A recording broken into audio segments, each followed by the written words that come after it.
അമിതമായ അവഗണന കിട്ടിയിട്ടും നിങ്ങൾ അവരുടെ പിന്നാലെ അറ്റൻഷൻ കിട്ടാൻ വേണ്ടി പോകുന്നവരാണോ നിങ്ങൾ പാരഗ്രാഫ് ടെക്സ്റ്റ് ചെയ്തും മറ്റു കാര്യങ്ങൾ ചെയ്തും അവരെ വീണ്ടും വീണ്ടും അവരുടെ പിന്നാലെ പോയി അവരെ റിലേഷൻഷിപ്പിൽ പിടിച്ചു നിർത്താൻ ശ്രമിക്കുന്നവരാണെങ്കിൽ ഞാൻ പറയുന്നത് കേൾക്കുക.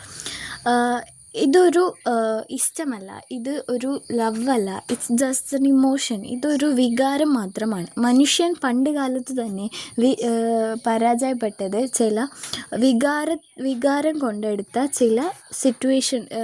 ചില തീരുമാനങ്ങളിലാണ്.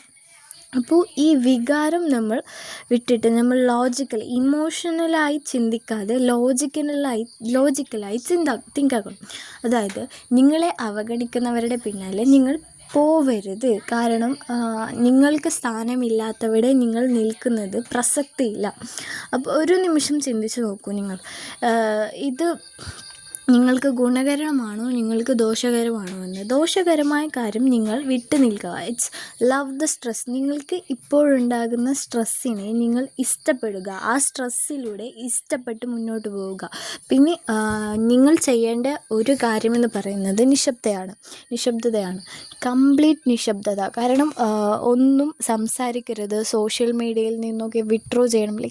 നിങ്ങൾ എക്സിസ്റ്റ് ചെയ്യുന്നു എന്നുള്ള ഒരു കാര്യവും അവർക്ക് ലഭിക്കാൻ പാടില്ല. നിങ്ങൾ കംപ്ലീറ്റ് നിങ്ങളുടെ നിശബ്ദത. ഇതൊരു സൈക്കോളജിക്കൽ ലൂപ്പാണ്. അപ്പോൾ ഈ ലൂപ്പിൽ നിന്ന് കടക്കുക എന്നത് അത്ര എളുപ്പമുള്ള കാര്യമല്ല. അപ്പോൾ നിങ്ങളെ തന്നെ ട്രെയിൻ ചെയ്തെടുക്കണം ഇതിനു വേണ്ടി. അപ്പോൾ നിങ്ങൾ നിശബ്ദത പാലിക്കുക. അതായത് ഇപ്പോൾ നിങ്ങൾ ചെയ്യുന്ന കാര്യം എന്തെന്ന് പറഞ്ഞാൽ കുറേ പാരഗ്രാഫും ടെക്സ്റ്റും ഒക്കെ ആയിരിക്കാം. എന്നിട്ടും നിങ്ങൾ പരാജയപ്പെടുന്നുവെങ്കിൽ ഇറ്റ്സ് നോട്ട് വർത്ത് ദാറ്റ്. അവിടെ നിങ്ങൾ നിൽക്കാൻ പാടില്ല. നിങ്ങളുടെ മെൻ്റൽ ഹെൽത്തിനാണ് ഇമ്പോർട്ടൻറ്റ് കൊടുക്കേണ്ടത്. കാരണം നിങ്ങൾക്ക് നിങ്ങളെ കൺട്രോൾ ചെയ്യാൻ പറ്റും, മറ്റുള്ളവർക്ക് നിങ്ങളെ കൺട്രോൾ ചെയ്യാൻ പറ്റില്ല. ആൻഡ് മറ്റുള്ളവരെ നിങ്ങൾക്കും കൺട്രോൾ ചെയ്യാൻ പറ്റില്ല എന്നതാണ് സത്യം. അപ്പോൾ നിങ്ങൾക്ക് ഈ വ്യക്തി കണ്ടിന്യൂസായി ഡോപ്പമൈൻ തരുകയും ഡോപ്പമൈൻ പ്രോസസ്സ് ചെയ്യുന്ന ആ ഒരു സ്ഥലം അത് മാത്രമാണെന്ന് നിങ്ങളുടെ ബ്രെയിൻ എടുക്കുകയും ആൻഡ് നിങ്ങൾ ആ ഡോപ്പമൈനിന് വേണ്ടി അത് കിട്ടാതാവുമ്പോൾ പിന്നെയും അതിൻ്റെ പിറകിലൂടെ പോവുകയാണ് ഇവിടെ സംഭവിക്കുന്നത്.